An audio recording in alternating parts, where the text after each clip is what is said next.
kupata mikopo ya masharti nafuu duniani.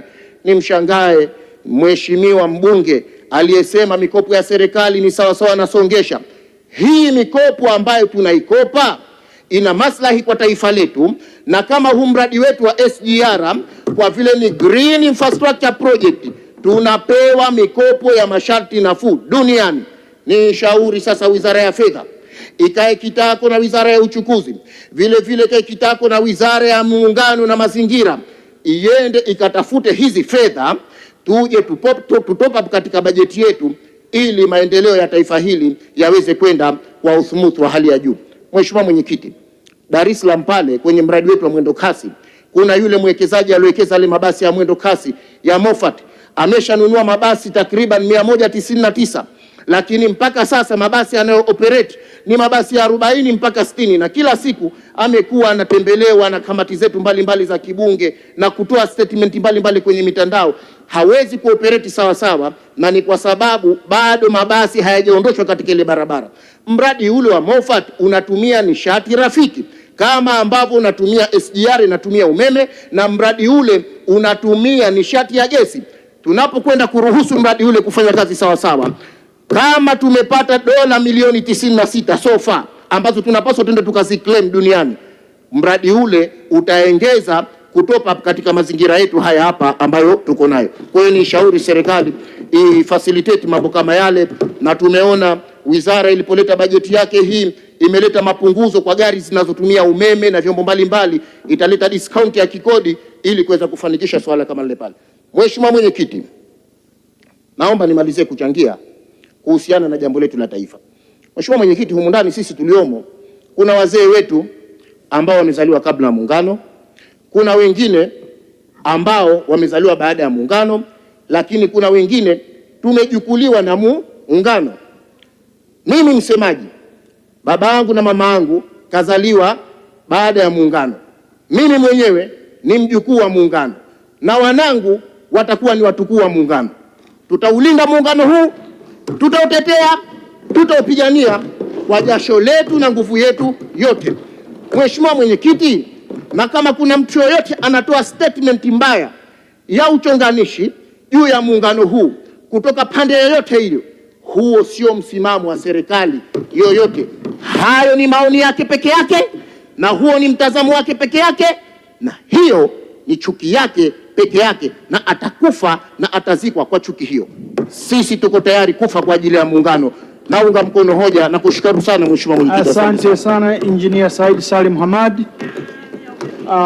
Nilimuita Mheshimiwa Justina Akadius Rahi, atafuatiwa na Mheshimiwa Abubakar Ali Omari. Tutaangalia muda wetu kama utaturuhusu zaidi. Mheshimiwa Justina. Mheshimiwa Mwenyekiti, samahani, taarifa ndogo. Kwenye orodha ya wachangiaji ulikuwa umeshanitaja, sasa naona kama umeshaniruka tena, samahani sana. Samahani Mheshimiwa Wandabila, nishakutaja. Kwa hiyo ndio nachangia sasa, alafu atafuatia Justina. Okay, asante Mheshimiwa Mwenyekiti. Mheshimiwa Mwenyekiti, ninashukuru kwa kunipa nafasi ya kuweza kuchangia katika hotuba hii ya bajeti kuu ambayo ni bajeti tunayotarajia iende kuleta matumaini kwa ndugu zetu wa Tanzania wenzetu. Mheshimiwa Mwenyekiti, katika kuchangia siku yangu hii ya leo, natamani nijielekeze kwenye mambo ambayo ningetamani kuona serikali yangu inakuwa serious, na ikifanya hivyo naamini taifa langu litapona kwa namna moja au nyingine. Tunafahamu sisi wanasiasa na watumishi wa serikali, kazi yetu ni moja, kulijenga taifa letu. Wapo wanaokuwepo site kufanya kazi, lakini tupo sisi ambao tunaendelea kushauri kwa maslahi ya kuona taifa letu linatoka hatua moja kwenda hatua nyingine. Mheshimiwa Mwenyekiti, ninaongea Mheshimiwa Mwenyekiti nikiwa namaanisha kwamba kwenye taifa letu kuna baadhi ya watumishi, Mheshimiwa Mwenyekiti, wanakuwa kama wao si wa Tanzania. Maamuzi yao, mipango yao na kila wanachokuwa wanakitazama katika kufanya shughuli za kila siku za serikali, wao kama si wa Tanzania.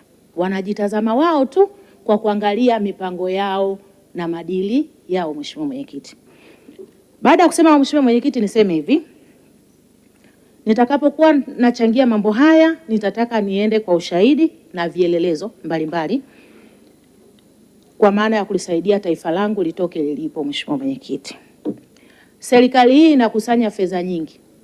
Hatuna mashaka katika uwezo wa chombo chetu cha ukusanyaji wa fedha katika taifa hili. Ina uwezo mzuri sana Mheshimiwa Mwenyekiti. Lakini kumekuwa na mianya ya upotevu wa fedha katika ukusanyaji wa mapato, lakini hata katika matumizi ya mapato. Mheshimiwa Mwenyekiti, Mheshimiwa wetu Rais anafanya kazi ngumu, na sio kwamba ana uwezo wa kuwa site kumfuatilia kila mmoja katika maeneo yao. Mheshimiwa Mwenyekiti, nitaanza na vyanzo vya mapato katika halmashauri zetu. Mheshimiwa Mwenyekiti, tuna vyanzo vingi vya mapato katika maeneo yetu, lakini uhalisia ni kwamba kinacholetwa mezani baada ya makusanyo si halisi sawasawa na vile ambavyo ulipaswa kuwepo. Mheshimiwa Mwenyekiti, hapa naanza na ushahidi mdogo tu kwa jiji la Dodoma. Mheshimiwa Mwenyekiti, hii karatasi unayoiona nilikuwa nimeikuta kwenye gari yangu, imewekwa kwamba nikifika, wamefunga na mnyororo kabisa. Mheshimiwa Mwenyekiti, wameweka ina control number na kiwango ninachopaswa kulipia 30,000. Mheshimiwa Mwenyekiti, wakaweka na namba yao ya simu vizuri, wako vizuri kabisa.